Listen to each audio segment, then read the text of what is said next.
दोस्तों नमस्कार। आज की कहानी है भाभी नहीं चरित्रहीन और ननद बनी ढाल।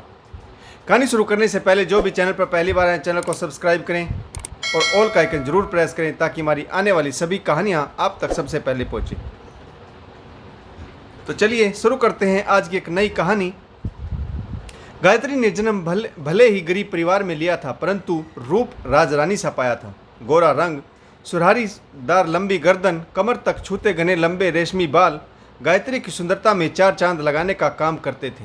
गायत्री के पिता ने अपनी दो बड़ी बेटियों का विवाह कुछ समय पहले ही किया था, जिससे उन पर काफ़ी कर्ज भी हो गया था। ऐसे में तीसरे नंबर की बेटी गायत्री के लिए बिना ढूंढे, बिना किसी दहेज की मांग के अच्छे घर से रिश्ता आना गायत्री के माता पिता के लिए सौभाग्य का विषय था। गायत्री के बाद भी दो बेटियां और थीं और पांचों बेटियों से छोटा एक बेटा जो अभी सिर्फ 8 वर्ष का ही था। गायत्री अपनी सहेली की शादी में गई हुई थी। वहीं पर विक्रम की मां भी शादी में मेहमान बनकर आई हुई थी। गायत्री की खूबसूरती, सादगी और सबसे अधिक उसके मन की सुंदरता ने विक्रम की मां का मन मोह लिया और उन्होंने तुरंत ही गायत्री के विषय में जानकारी लेना शुरू कर दिया। वह गायत्री से बहुत अधिक प्रभावित हुई। गायत्री को तो इस विषय में कोई जानकारी भी नहीं थी। अचानक ही विक्रम की मां गायत्री की उसी सहेली की मां के साथ जिसकी शादी में गायत्री गई थी, उनके घर पर पहुंची और गायत्री के माता पिता से उसका हाथ अपने बेटे के लिए मांग लिया। घर में खुशी का माहौल था। बिन मांगे मुराद पूरी हो गई, यानी बिना भागदौड़ करे ही गायत्री के परिवार को एक अच्छा दामाद मिल गया था। और एक बेटी का पिता यही तो चाहता है कि उसकी बेटी को धन धान्य से समृद्ध परिवार और संस्कारी पढ़ा लिखा पेशेवर दामाद मिल जाए। विक्रम रंग रूप से तो ठीक ठाक ही था, परंतु ईमानदार, सहज और शर्मीले व्यक्तित्व का धनी था। सबसे बड़ी बात यह थी कि वह पेशे से डॉक्टर था। उसका अपना क्लिनिक था। अच्छी खासी कमाई थी। परिवार में विक्रम की मां और एक शादीशुदा बहन थी। बहन की अपनी गृहस्थी थी। वह कभी कभार ही मायके आती थी। गायत्री और विक्रम की शादी बहुत ही साधारण तरीके से की गई। बहुत अधिक मेहमान नहीं बुलाए गए। इस बात का विशेष तौर पर ध्यान रखा गया कि गायत्री के पिता का शादी में कम से कम खर्चा हो। बिना दान दहेज के शादी संपन्न हुई। शादी होने के बाद सभी मेहमान अपने अपने घर चले गए। गायत्री का मन भी अपनी ससुराल में लग गया। विक्रम सुबह तैयार होकर अपने क्लिनिक पर चला जाता तो सास बहू दिन भर एक दूसरे के साथ रहती। गायत्री की सास बहुत अच्छी थी। वह गायत्री को कभी अकेलापन महसूस नहीं होने देती थी और हर काम में उसका हाथ बटाती थी। गायत्री की सास बहू की सुंदरता और संस्कारों पर मंत्रमुग्ध थी। ऐसे ही 6 महीने बीत गए। गायत्री की नंद गर्मी की छुट्टियों में 8-10 दिन के लिए सहपरिवार अपने मायके आई हुई थी। नंद का 2 साल का बेटा और नंदोई जी भी साथ ही आए हुए थे। गायत्री ने नंदोई की आवभगत में कोई कसर न छोड़ी। नंद गीता भी ऐसी मेहमान नवाजी से बहुत खुश थी। मायके आकर उसे महारानी का सत्कार मिल रहा न था। गायत्री पूरा दिन रसोई में नए नए तरीके के पकवान बनाती रहती। उसने अपनी अलमारी खुली छोड़ रखी थी। नंद का जो दिल करे वह कपड़ा निकाले और पहने। नंद का लड़का घर में जितनी मर्जी शैतानियाँ करे, जी चाहे जो तोड़फोड़ करे, परंतु गायत्री के चेहरे पर मुस्कान हमेशा बनी रहती। सबकी फरमाइशें कहने से पहले पूरा करती, परंतु गायत्री को नंदोई की हरकतें कुछ अच्छी नहीं लगती थी। उस इंसान की नज़रों में अजीब सा वैशीपन था। यह बात गायत्री की नंद गीता भी अच्छी तरीके से जानती थी। इसलिए जब परिवार के सभी सदस्य एक साथ बैठे होते तो वह गायत्री के साथ में कुर्सी लगाकर बैठती ताकि गायत्री उसके पीछे छिप जाए और नंदोई जी की नज़रें उस पर ना पड़े। नंद को आए हुए 1 सप्ताह के लगभग हो चुका था, इसलिए उनके ससुराल जाने की तैयारियां शुरू होने लगी। सास और ननद शॉपिंग के चलते घंटों घर से बाहर रहती। गायत्री को हमेशा ही नंदोई से खतरा बना रहता। गायत्री को नंदोई जी की बातें बिल्कुल भी अच्छी नहीं लगती थी। शादी के समय भी फेरों पर वे बहुत अधिक भद्दे मजाक कर रहे थे। विक्रम के दोस्तों के साथ मिलकर मजाक बना रहे थे। देखो, लंगूर के हाथ में अंगूर लग गया। यह तो वह बात हो गई। छछूंदर के सर पर चमेली का तेल, और सभी ठाके लगाकर हंस रहे थे। गायत्री ने नज़र बचाकर देखा था कि विक्रम को भी जीजाजी की यह बातें अच्छी नहीं लग रही थी। उस समय गायत्री को भी बहुत बुरा लगा था और उसने मन ही मन सोचा था कि पता नहीं कैसा घटिया इंसान है। कोई इसे मना भी नहीं कर रहा। उसे क्या पता था कि यह घर का ही दामाद है। बात तो तब खुली जब ससुराल आने पर गायत्री की मुंह दिखाई की रस्म चल रही थी और नंदोई जी ने हंसते हुए ननद से कहा, देखो गीता, तुम्हारे भाई और भाभी की जोड़ी तो बिल्कुल हमारे जैसी है, बस किरदार बदल गए हैं। इस पर ननद की नज़रें झुक गई थी, क्योंकि नंदोई जी दिखाने में काफ़ी गुड लुकिंग थे, परंतु ननद साधारण रूपवान थी। वह बेचारी कुछ कह नहीं पाई, परंतु उनके चेहरे की उदासी साफ दिख रही थी। नंदोई जी बार बार यही साबित करने पर तुले हुए थे कि विक्रम गायत्री के सामने कुछ भी नहीं। गायत्री बहुत सुंदर है।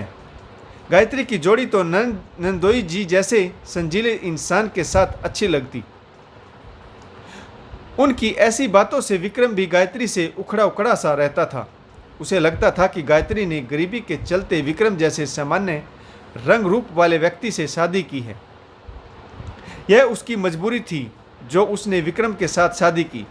वास्तव में विक्रम उसके लायक ही नहीं। इसी वजह से गायत्री को अपने नंदोई का व्यवहार अच्छा नहीं लगता था। उसे लगता था कि ननद को भी वह टॉर्चर करते हैं, क्योंकि वह बेचारी भी अधिक सुंदर नहीं है। गायत्री अपनी ननद के बारे में सोचकर बहुत चिंतित रहती। बेचारी नंदोई जी के सामने कुछ बोल ही नहीं पाती, हमेशा दबी दबी सी रहती है। एक दिन गायत्री की सास और ननद गीता सुबह सुबह ही बाजार के लिए जा रही थी। उन्होंने जाते हुए कहा कि कुछ जरूरी सामान लेना रह गया है। चिंटू के कपड़े लेने हैं और गीता को सुनार के पास भी लेके जाना है, इसलिए आज बाजार में काफ़ी समय लग जाएगा। गायत्री बेटी, तुम दामाद जी को नाश्ता आदि करा देना। विक्रम भी तैयार होकर क्लिनिक के लिए निकल गया। गायत्री रसोई में ब्रेकफास्ट बना रही थी। साथ ही उसे डर भी लग रहा था कि पीछे से आवाज़ आई, मेरे लिए एक कप चाय बना दोगी प्लीज़। गायत्री सहम गई। उसने धीमे स्वर में कहा, जी अभी बना देती हूँ, आप बरामदे में जाकर बैठ जाइए, मैं चाहे वहीं पहुँचा दूँगी। फिर नंदोई जी बोले, एक गिलास पानी तो यहीं खड़े रहकर पी सकता हूँ ना, या उसमें भी कोई आपत्ति है? एक गिलास पानी मिलेगा प्लीज़। गायत्री ने नंदोई को बिना देखे ही पानी का गिलास ट्रे में रखकर नंदोई जी की तरफ बढ़ा दिया। पानी पीकर नंदोई जी बैठक में चले गए। गायत्री ने राहत की सांस ली। वह चाय का कप और कुछ नमकीन बिस्किट आदि ट्रे में रखकर बैठक में चाय देने गई तो नंदोई जी कुर्सी पर बैठे गुनगुना रहे थे। गायत्री ने मेज पर चाय रखी। नंदोई जी बोले, एक ही कप लाई हूँ क्या, तुम नहीं पियोगी? गायत्री ने सिर झुकाकर बिना उनकी तरफ देखे ही जवाब दिया, जी मैं चाय पी चुकी हूँ और अब और नहीं पीऊँगी। फिर नंदोई जी जहरीली हंसी हंसते हुए बोले, ठीक है पीना मत, पर मुझे कंपनी तो दे सकती हो। चाय भी कोई अकेले पीने की चीज़ होती है? ऐसा करो, एक खाली कप ले आओ, इसी में से थोड़ी ले लेना और इसी बहाने मुझे कंपनी भी मिल जाएगी। गायत्री ने दृढ़ स्वर में जवाब दिया, आपको पीनी है तो पीजिए, मैं चाय पी चुकी हूँ और अब शाम को मम्मी जी और दीदी के आने के बाद ही पीऊँगी। गायत्री जैसे ही वापस मुड़ी, नंदोई ने उसकी साड़ी का पल्लू पकड़कर कहा, तुम्हारे खानदान में मेहमानों के साथ ऐसे बात की जाती है क्या? गायत्री को गुस्सा आ गया और उसने एक जोरदार थप्पड़ नंदोई जी के मुंह पर जड़ दिया। गुस्से से उसकी आंखों में आंखें डालकर कहा, मेहमान हो तो मेहमानों की तरह रहना सीखो। इज्जत बेइज्जती अपने स्वयं के हाथ में होती है। यह बात अगर मैंने माजी या इनको बता दी तो तुम कहीं के नहीं रहोगे। जूते मार कर तुम्हें घर से बाहर निकाल देंगे। थप्पड़ खाकर नंदोई जी भी आग बबूला हो गए। मैं तुम्हें बदनाम कर दूंगा। तुम्हारा वह मिट्टी का मादो मेरा कुछ नहीं बिगाड़ पाएगा। तुम्हारी ऐसी इज्जत उतारूंगा कि तुम कहीं मुंह दिखाने लायक नहीं रहोगी। अब मैं दिखाता हूं तुम्हें थप्पड़ मारने का अंजाम क्या होता है। गायत्री भी सहम गई, कहीं कुछ ऊंच नीच ना हो जाए। इसलिए वह दौड़ती हुई छत पर अपने कमरे में गई और अंदर से कुंडी लगा ली। जब तक सास वह नंद बाजार से वापस नहीं आई, वह अपने कमरे में ही लेटी रही। शाम को जब सास और नंद घर आई तो उन्हें चाय बनाकर पिला दी। नंदोई जी भी उस समय घर पर ही थे। डर उन्हें भी लग रहा था कि कहीं गायत्री सासू माँ को सब कुछ बता ना दे। चाय पीकर नंदोई जी घर से बाहर चले गए और जाते हुए कह गए कि शाम का खाना बाहर ही खाकर आऊँगा। गायत्री ने तब जाकर चैन की सांस ली। नंद और सास को डिनर बनाकर खिला दिया। इसके बाद नंद अपनी पैकिंग में लग गई और सास की दिन भर की थकान से आंख लग गई। गायत्री भी अपने कमरे में सोने चली गई, परंतु आज उसे बहुत डर लग रहा था। इसलिए उसने अंदर से कुंडी लगा ली और किताब पढ़ने लगी। विक्रम क्लिनिक से वापस आया तो उसने 3-4 बार दरवाज़ा खटखटाया। गायत्री की आंख लगी हुई थी। उसकी आंख देर से खुली। उसने तुरंत उठकर दरवाज़ा खोला। विक्रम के माथे पर गुस्सा चढ़ा हुआ था। गायत्री ने विक्रम से कहा, मेरी किताब पढ़ते पढ़ते आंखें लग गई, पता ही नहीं चला। मैं खाना लगा देती हूँ। विक्रम ने तल्खी भरे शब्दों में कहा, आंख लग गई थी या दरवाज़ा बंद करके किसी के ख्यालों में खोई रहती हो? आजकल तुम्हारी आंख कुछ ज़्यादा ही लगती हैं। मैं खाना खा कर आया हूँ। और बिना जूते निकाले ही विक्रम बेड पर लेट गया। गायत्री ने जूते निकालने चाहे तो अपने पैर खींच लिए। गायत्री को यह समझते देर न लगी। नंदोई जी ने आखिर आग लगा ही दी। वह विक्रम से बोली, सच बताना, खाना किसके साथ खा कर आए हो? नंदोई जी ही थे ना आपके साथ? विक्रम चुप रहा। गायत्री समझ गई। गुस्से में बोली, आज उस घटिया इंसान को उसकी औकात दिखाकर रहूंगी। मेरे हंसते खेलते परिवार में आग लगाना चाहता है, यह मैं बिल्कुल सहन नहीं करूंगी। और वह तेज कदमों से कमरे से बाहर निकल गई। विक्रम ने पीछे से आवाज़ लगाई, क्या कर रही हो? चुप रहो, बेवजह का बखेड़ा खड़ा हो जाएगा। गायत्री सासू माँ के कमरे में पहुंची तो सासू माँ बेड पर बैठी थी। नंदजी भी बेटी को गोद में लेकर सुला रही थी। नंदोई जी कुर्सी पर बैठे आग में घी डालने का काम कर रहे थे। दोनों माँ बेटी बहुत ध्यान से उनकी बातें सुन रही थी। वह कह रहे थे, सासू माँ, तुमने भी बस गोरा रंग देखा और मंत्र मुग्ध हो गई। ना संस्कार देखे और ना चरित्र। पहले कुशलशील तो देख लेती, फिर लड़की घर में लाती। यह गरीब घर की लड़कियां रास लीला रचाने में बहुत माहिर होती हैं। यह तो अच्छा रहा कि मैं आपके आशीर्वाद से बच गया। बेटा, मैं तो ठगी गई। हीरा समझकर कांच घर में उठा लाई। कहते कहते माँ जी थोड़ा रुक गई। उनकी नज़र दरवाजे पर खड़ी गायत्री पर पड़ी। गायत्री दनदनाती हुई नंदोई जी के सामने खड़ी होकर बोली, कौन सी रासलीला की बात कर रहे थे जीजा जी? जरा हम भी तो सुने। और माँ जी, इतना वक्त साथ गुजारने के बाद भी आपको मुझ पर विश्वास नहीं है? जीजाजी को खरी खरी सुनाने का हक तो आपका बनता है, परंतु आप तो सास बहू वाली भड़ास निकालने में लगी हुई है। इसलिए अपनी लड़ाई मुझे ही लड़नी होगी। ऐसे घटिया सोच वाले इंसान अपने साथ साथ दूसरों की ज़िंदगी भी बर्बाद करते हैं। जब मैंने इनके पुरुषोत्तम को ललकारा तो इन्हें मिर्ची लग गई। क्यों नंदोई जी, गरीब घर की लड़की हाथ नहीं आई तो आपका गरूर आसमान छूने लगा। हद है बेशर्मी की कुछ, और ना सही तो बदनाम करके ही मन की भड़ास निकालने लगे। लगता है अभी तक मेरे थप्पड़ की गड़गड़ाहट आपके कानों में गूंज रही है।